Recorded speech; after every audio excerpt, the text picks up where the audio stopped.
Jadi ya kadang-kadang kita bawa ke bengkel nggak diapa-apain, berapa ongkosnya mas? Ya lumayan, nah kan gitu.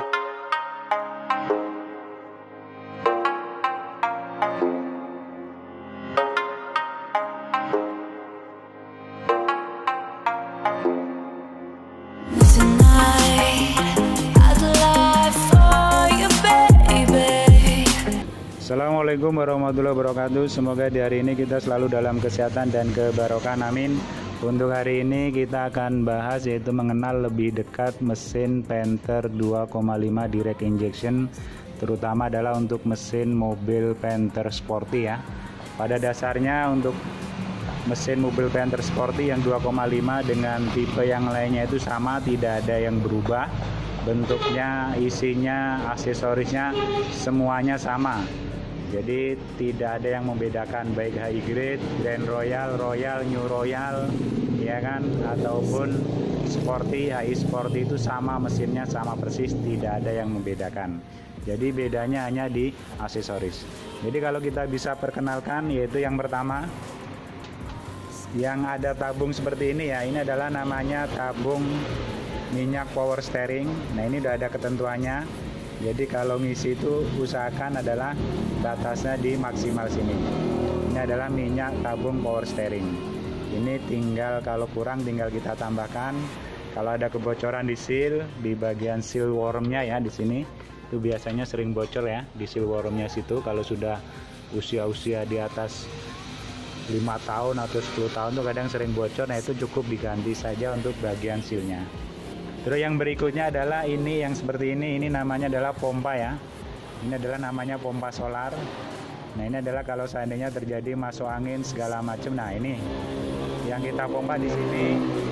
Ini kita kendorkan. Di sini adalah namanya baut 10 ya. Baut 10 ini kita kendorkan, kita pompa sehingga angin itu bisa keluar, sehingga menyebabkan untuk pembakaran juga normal. Biasanya kalau terjadi ngadat. Yang di sebelahnya ini adalah untuk filter ya, untuk filter solar. Ini sudah saya modif jadi filter solar seperti ini ya.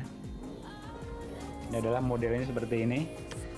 Ini adalah filter solarnya, jadi di sebelahnya ini pompa solar, filter solar di sebelahnya. Kecuali kalau seandainya memang sudah dimodif menggunakan pompa L300 seperti yang Panther Sport ini. Terus yang berikutnya adalah ini tabung udara ya, tabung saringan udara. Ini bukanya juga cukup gampang.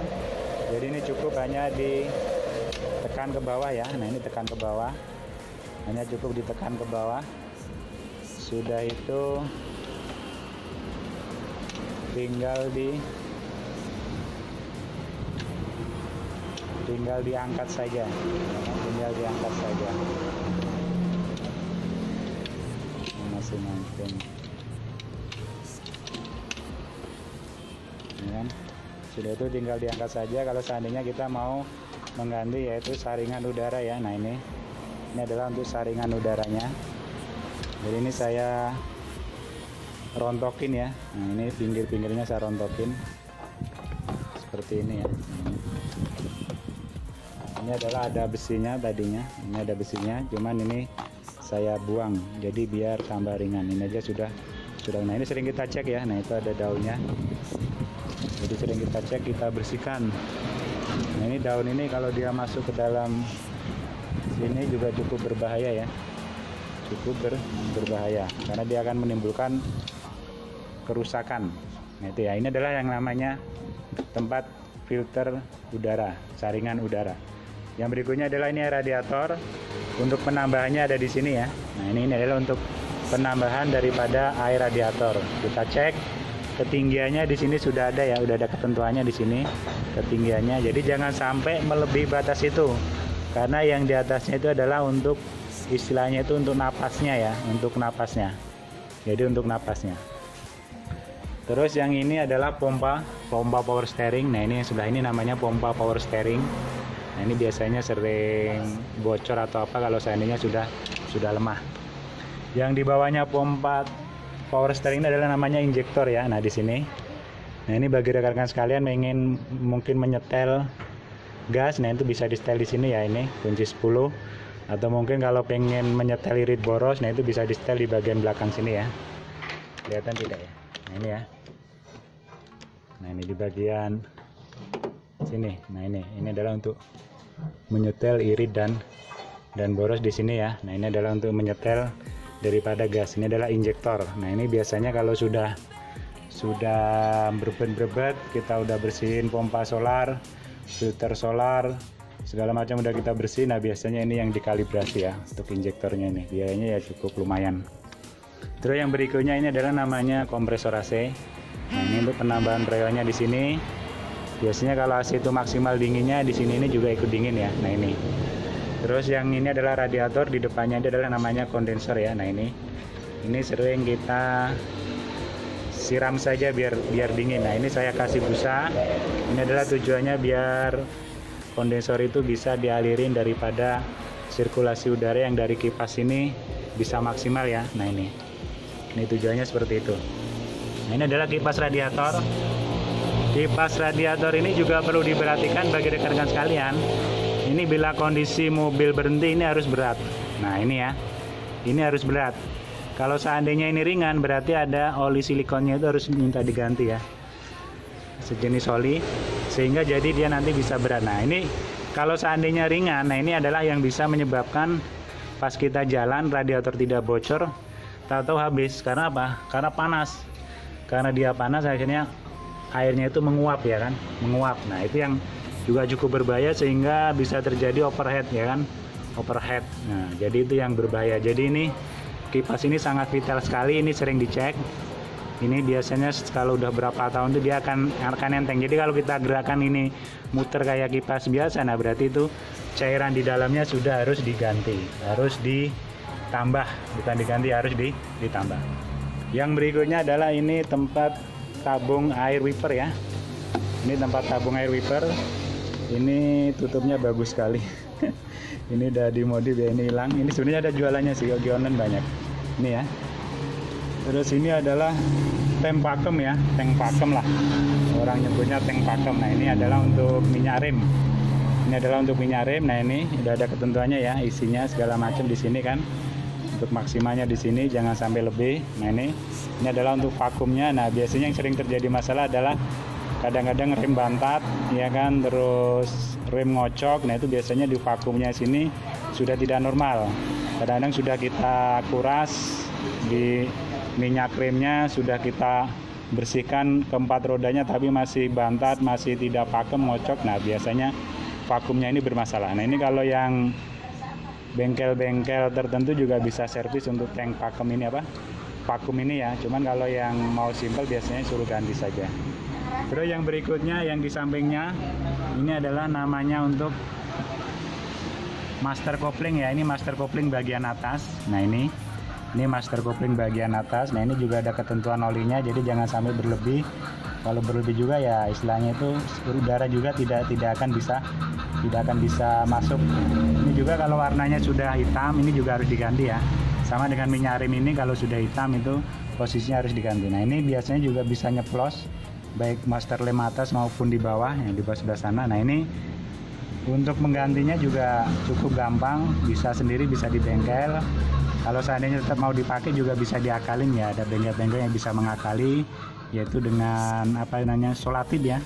Jadi dengan solatip di asnya itu baru dimasukkan lagi itu ya. Terus yang berikutnya adalah ini dinamo wiper ya. Kalau ini dinamo untuk wiper. Jadi kalau wiper masalah kita cek di dinamonya sini. Ini ya. Ini untuk dinamo wiper. Terus ini di bawah itu ada, sini kelihatan tidak? Nah ini dinamo start ini ya. Ini adalah untuk start. Ini dinamo untuk start. Jadi kalau startnya kadang-kadang ngelos segala macam ya mungkin di dinamonya. Nah itu ya. Itu kelihatan yang saya tunjuk, nah itu. Kelihatan nggak? Nah itu master coupling bagian bawah. Nah itu ya, itu master coupling bagian bawah. Nah itu, jadi ada dua, bawah dan atas. Ini adalah dinamo start. Nomor mesin posisi ada di sini ya, di sebelah sini. Ini nomor mesin. Ini ya, ini nomor mesin posisi di sebelah sini. Terus yang di bawah kompresor AC ini, nah ini adalah namanya untuk pengecasan ya, dinamo cas lah kalau saya nyebutnya. Nah, ini adalah untuk pengecasan. Jadi kalau seandainya kita ngedrop segala macam, nah ini cukup gampang ya. Jadi tidak bisa kita vonis dulu akinya yang rusak atau dinamo starternya rusak. Jadi cukup kita cek pertama adalah skring, yang kedua adalah untuk fan belt ya. Nah ini fan belt ini juga kalau seandainya kendor, itu juga untuk pengisian aki juga tidak maksimal. Jadi jangan kita vonis, waduh aki saya tekor. Nah padahal cuman kadang-kadang fan beltnya kendor. Ya jadi ya kadang-kadang kita bawa ke bengkel nggak diapa-apain, berapa ongkosnya mas? Ya lumayan, nah gitu ya, padahal cuman mencengin fan belt saja. Nah itu ya, dicek aja bagian fan beltnya kendor atau tidak. Nah, termasuk fan belt seperti ini ya, ini usahakan jangan sampai kendor ya, karena kalau kendor otomatis kinerja mesin juga bermasalah, kinerja power steering bermasalah, kinerja dinamo cas juga bermasalah. Kalau kinerja power steering bermasalah otomatis akan berat dan otomatis akan mempengaruhi pada pompa power steering yang bisa menyebabkan rusak. Terus di bawahnya, nah di bawahnya injektor nih ya, ini ada namanya alat untuk vakum ya, ini adalah vakum AC. Jadi dia untuk kalau seandainya otomatis kita hidupkan AC dia akan besar, kalau AC udah dingin dia ngecil. Nah sini ya, termasuk di sini, termasuk di bawahnya sini ada sirkuitnya ya. Nah, sorry. Ini ya. Nah ini kadang-kadang kalau ini lepas kabelnya ini, nah kita cek ini dia soalnya kan untuk pengaturannya AC ya kan, untuk dingin dan tidak dinginnya. Nah itu ya, saya rasa itu aja. Terus ini adalah untuk jalur rem tangan ya, ini jalur rem tangan ini. Terus yang lainnya sih hampir sama sih ya.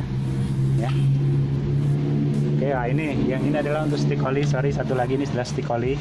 Ini adalah untuk pengecekan oli kita ya kan, pengecekan oli kita, pengecekan mobil itu masih bagus atau tidak, ngobos atau tidak dari stick oli ini. Oke, saya rasa itu aja.